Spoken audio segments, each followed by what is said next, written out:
Well. What a performance from Argentina, namely Alvarez, who was immense, and Messi was also great. A great run from Croatia once again in consecutive World Cups as well.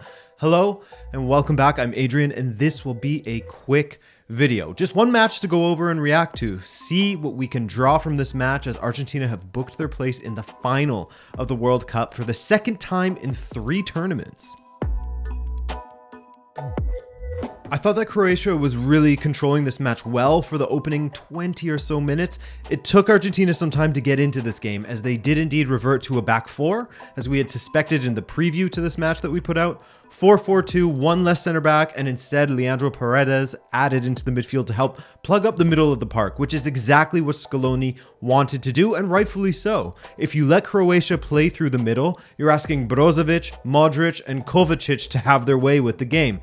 Keep them on the outside, and they will be limited to crossing from wide areas. And in this tournament, we have seen that Croatia's biggest weakness is in the striker position and chance generation. Keep them wide, and you will be good for the most part.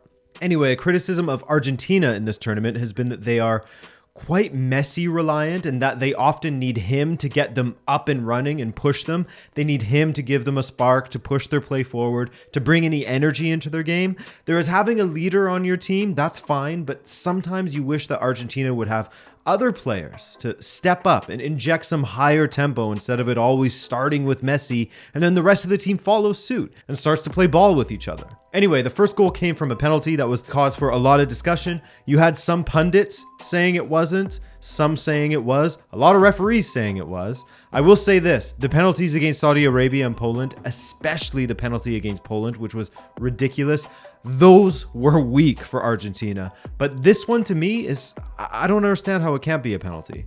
First of all, a ton of credit to Enzo Fernandez for that brilliant through ball to Alvarez. They caught Lovren and the rest of the backline sleeping with that one, as the entire world was played onside.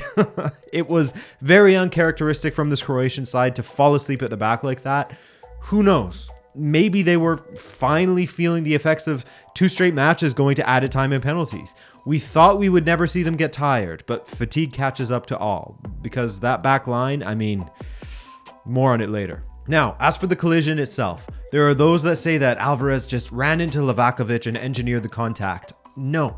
Not at all. Livakovic came flying out, set himself in trying to make himself as big as possible to give himself every chance at winning the ball, missed the ball, and got the man. As you can see from this image, as he was coming out, Alvarez was airborne from trying to touch the ball past him. He challenged, didn't get the ball, but got the man. People are acting as if Alvarez had 20 feet of runway and he ran straight for Livakovic. Again, as you can see here, Alvarez just beat him to the ball, touched it past him, and with Livakovic trying to make himself big to stop it, he clattered Alvarez. Also, it's important to note it wasn't a shot. He was touching it past the keeper and then he got clattered. I wish I could show you the replay myself, but I myself would get clattered by YouTube if I do. But you can see that he's touching it past him, not shooting, which also changes things. I'm telling you, watch it again. It's a soft touch past the keeper, not an attempt at goal. The angle from behind the goal is the most telling of this, as he just pads it past him. Let's say this was a defender and Alvarez padded it past the defender that challenged for it, but the defender's trailing leg tripped him up. We can all agree that would be a foul. It's an unfortunate foul, and I feel for the defender or keeper in this situation, because it's not as intentional as, let's say, a poor tackle or a mistimed tackle. But remember, intention has nothing to do with anything, and that word doesn't even appear in the laws of the game.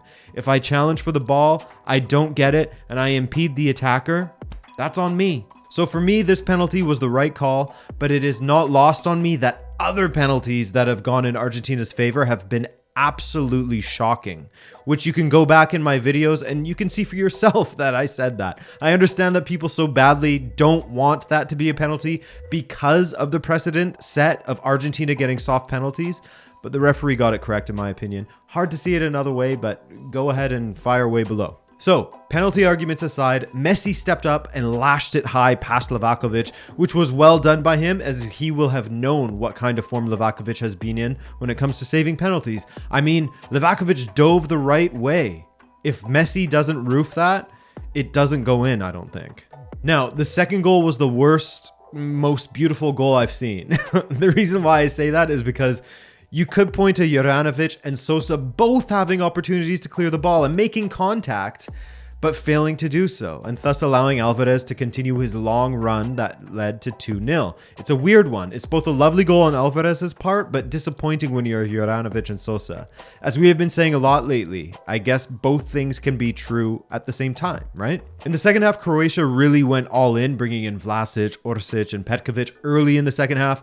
One guy that probably should have been brought on earlier was Meyer, as I thought he looked pretty good when he came on late in the game. But for all of their trying, they could only muster 2 shots on target from outside of the box that were relatively easy saves for Emi Martinez. And then Messi decided to end what had been a fantastic tournament for Gvardiol with a bit of embarrassment.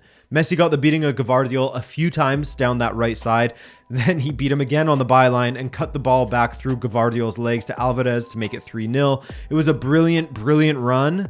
But I can't help but notice just how pedestrian Gvardiol in particular and the rest of the Croatian defense in general looked on the night. Again, perhaps it was fatigue really catching up to them because the drop-off in performance was pretty shocking in defense. And that's not to say as if their defense had not given up any opportunities to other teams before. Japan had opportunities against them. Brazil had opportunities against them. Belgium certainly could have ended their tournament in the group stages if it wasn't for Lukaku's controller disconnecting.